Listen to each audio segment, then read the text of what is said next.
Bonjour à toutes et à tous, bienvenue sur KTV Equazi FM, le 106.9 pour ce temps de parole consacré à la CGTMA et notamment Camille Loudine parce qu'on a beaucoup de questions à lui poser. Avec lui, on va évoquer évidemment cette grève qui se profile à l'horizon du côté de l'aéroport. On parlera forcément des moyens du côté du CHM pour surfer sur l'actualité d'hier. Et puis on évoquera également ce viol du côté de Cavani puisque là encore il s'agit d'un service d'État, l'éducation nationale. Camille Loudine, bonjour. Bonjour. Merci d'être avec nous. Effectivement, vous avez répondu positivement à notre invitation. La responsabilité de cette histoire de viol du côté de Cavani Sud, où il y a eu une marche blanche hier, les parents ont parlé, se sont mobilisés. On a évoqué à demi-mot le fait que l'école pouvait avoir une part de responsabilité dans cette histoire. Votre sentiment là-dessus? Écoutez, d'abord, bien entendu, un bon parent que nous sommes est responsable par-dessus le marché, j'allais dire. Notre première, réflexion, pensée, va vers d'abord la jeune fille. La jeune fille et puis ensuite les parents de cette jeune fille qui vivent maintenant, enfin aujourd'hui, un drame épouvantable. Mais ça démontre, le sentiment que nous avons vraiment, ça démontre que l'école, qui devrait être normalement un rempart pour la population en souffrance, surtout dans ce quartier de Cavani Sud que tout le monde connaît, devient finalement un danger pour les enfants. C'est moi l'éducateur qui vous dit ça, et je pèse mes mots. Ce sont des mots qui sont très, très durs. Mais cela, quelque part, s'explique. C'est-à-dire que quand vous voyez que, pour nous, en tout cas, à la CGT Mayotte, la position, elle est claire.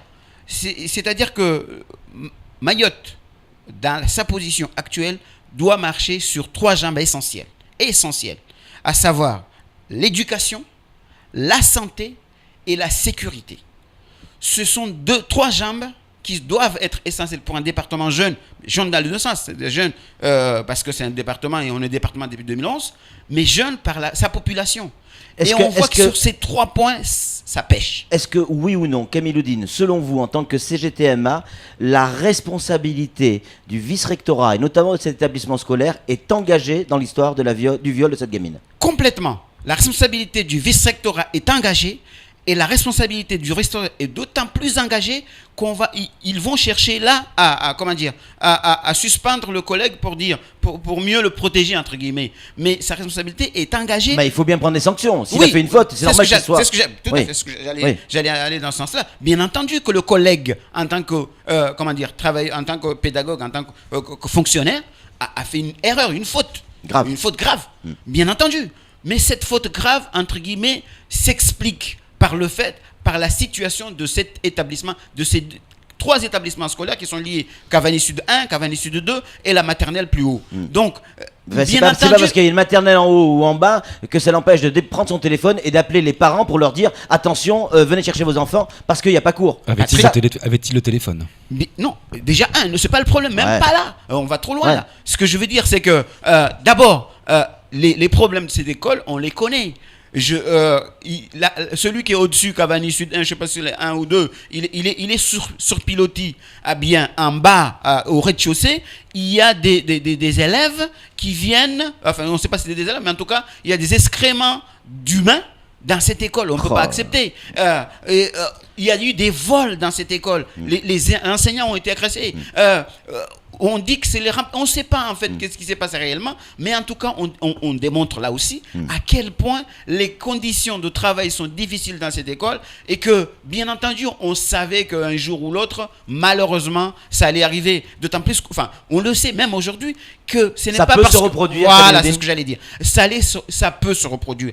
Et là on parle de l'école, mais vous prenez la santé. On va en parler justement, le CHM. Au regard de ce qui se passe, au regard des conditions dans lesquelles travaillent la pression qu'ils ont, les quelques médecins qui sont à Mayotte qui ne sont pas suffisants, bien entendu qu'un jour ça va. On devait avoir. La une de France Mayotte d'hier ne vous étonne pas non plus, le décès de cette personne? Et même la suite, je veux dire, bien entendu, nous tous, on a eu affaire au CHM et on voit à quel point on est mal soigné, on n'est pas soigné du tout. Qui peut vous dire qu'il a été, qui a eu une femme, alors, vous le disiez très bien, première maternité de France, et ce sont des stagiaires qui accouchent. Pour la plupart au CHM. Ce sont des stagiaires pour la plupart qui font les accouchements dans les différents centres d'accouchement de Mayotte. Mais faut pas non plus exagérer. Ce sont des gens qui ont des diplômes, effectivement, mais qui nécessitent, dans ce cas-là, un encadrement supplémentaire. Là-dessus, mais vous l'avez très bien dit ici, oui. C'est que la majorité des gens qui arrivent, la majorité des fonctionnaires qui arrivent ici à Mayotte, ce sont des gens qui viennent pour confirmer leur pratique. On est pratiquement devenus des cobayes, mais dans tous les secteurs. Ouais. Vous savez, les ingénieurs à l'équipement, on a vu nos routes à l'équipement. Ouais. Les ingénieurs, vous prenez la police, on a vu à la maison d'arrêt de Magicavo, tous ces services de l'État qui sont régaliennes, on voit à quel point, effectivement, on manque de moyens et donc on fait. Les gens font un peu ce qu'ils peuvent, quoi. Il nous reste 5 minutes, Kamiloudine. J'aimerais qu'on les consacre à ce mouvement de grève qui se profile à l'horizon sur notre aéroport, le nouvel aéroport. Il y a à peu près 50 personnes concernées par ce mouvement de grève. Préavis qui pourrait démarrer dès lundi. C'est-à-dire que dès lundi, on pourrait avoir l'aéroport fermé.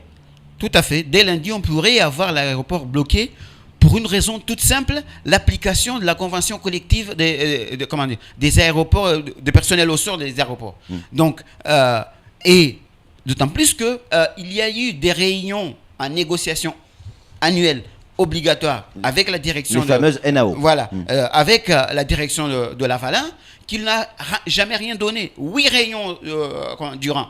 Donc, 8 réunions en 2014 ? Oui, pardon. 4 réunions en 2013, là, puisqu'on finit, on est en 2000, depuis juillet, plus exactement.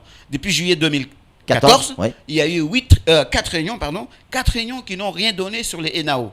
Et sur l'application de la convention collective, donc j'en parlais tout à l'heure. Et bien entendu, on a ce risque-là. Mais ce n'est pas le but de la CGTMA. Ce n'est pas d'embêter les passagers, encore moins bloquer. On n'est pas là pour bloquer. Nous, ce que nous demandons, c'est que la direction de Lavalin s'assoie autour de la table avec nous et pour qu'ils puissent voir l'ensemble. Je prends un sujet tout bête. On demande sur le préavis, on demande la mise en place des UPI. C'est quoi les UPI ? Les équipements protection individuelle. C'est les gants. Vous voyez, vous vous rendez compte que dans notre aéroport tout nouvellement construit, on va demander dans un préavis de grève la mise en place des UPI. On croit rêver. Et donc, on voit à quel point il y a des choses qui sont simples, très simples, qui peuvent être mises en place, sur lesquelles la direction tergiverse. La CGT a déposé un préavis de grève et la direction se prend un malin plaisir de voir les différents services les unes après les autres. En réunion, nous demandons à ce que c'est la CGTMA qui a déposé un préavis de grève. La direction s'approche de la CGTMA et qu'on puisse faire les réunions. Vous avez pu discuter un peu déjà avec la direction, vous les avez approchés, vous sentez, quand on est syndicaliste, vous sentez les choses venir. Est-ce que, pourquoi ? Parce qu'il y a une réunion, je crois, prévue samedi, si je ne dis pas de bêtises, avec la direction. Dès le soir même ou le lendemain, vous allez prendre la décision si vous allez bloquer l'aéroport ou pas. 2 questions. Si vous bloquez l'aéroport, vous le bloquez pour combien de temps ? Mais on ne peut pas savoir de combien de temps. La grève le préavis de grève est dit. Non, mais vous savez qu'on rentre en période de vacances et que là, il y a des centaines de personnes qui doivent prendre l'avion pour rejoindre leur famille, que ce soit des métropolitains, des Mahorais, des Malgaches, des Comoriens qui doivent prendre l'avion et vous allez bloquer tout le monde. Enfin, je veux dire, est-ce que le risque de rendre ce mouvement impopulaire, ça passe au-dessus ? Mais non, mais c'est pas rendre le mouvement impopulaire. Vous pensez que je suis impopulaire là ? En vous disant que l'objectif de la CGT, c'est pas de bloquer. En vous disant que demander demander à une direction comme Lavalin la mise en place des UPI, c'est quand même pas, c'est pas insupportable. Ce que je veux dire, c'est que nous avons la volonté de vouloir avancer. Nous demandons à ce que la direction vienne aux tables de négociation franchement, en étant franc dans l'objectif de vouloir débloquer la situation. C'est ce que nous demandons et nous demandons rien d'autre. On n'est pas là pour bloquer la. Ça peut se décider samedi. Oui, ça peut se décider samedi. Sam, pour conclure. Oui, il y a quand même des avancées qui ont été proposées par Lavalin dans les négociations annuelles. Je pense par exemple à la retraite complémentaire. C'est eux qui l'ont proposé de la mettre en place alors qu'elle n'existe même pas pour nous dans le privé, quoi. Il y a aussi les 35 heures, il y a aussi les frais de déplacement. Il y a quand même eu des points qui ont pu avancer. Monsieur Boucher, ce sont des points qui sont revenus dans le préavis de grève. Ce que je veux dire, c'est qu'on n'est pas quand même un peu... On n'est pas beaucoup fou, on est un peu fou quand même. Mais on ne l'est pas au point de dire, écoutez, ça a été acté, mais on veut quand même que ça soit... Non, c'est qu'il y a eu des choses peut-être qui ont été proposées. La direction, il nous fait ce discours-là, nous disant, non, c'est vous qui allez chercher la petite bête là où il n'est pas. Non, nous voulons quelque chose de clair, on n'est pas... on est serein, on est clair. Dès qu'il y a... il nous faut une proposition qui est acceptable, on l'acceptera, et il n'y a aucune raison, une fois de plus, de bloquer l'aéroport. Pour conclure, pourcentage de chance ou de malchance qui est l'aéroport bloqué lundi, vous l'estimez, vous, en tant que syndicaliste, à combien de pourcents? À 100%. Donc il y a toutes les chances que ce soit bloqué. Oui, sauf si la direction fait basculer la balance dans l'autre sens. On va suivre évidemment tout ça de très très près. Merci pour cet entretien, Camille Oudine. C'est tout pour ce temps de parole. Tout de suite la suite de nos programmes.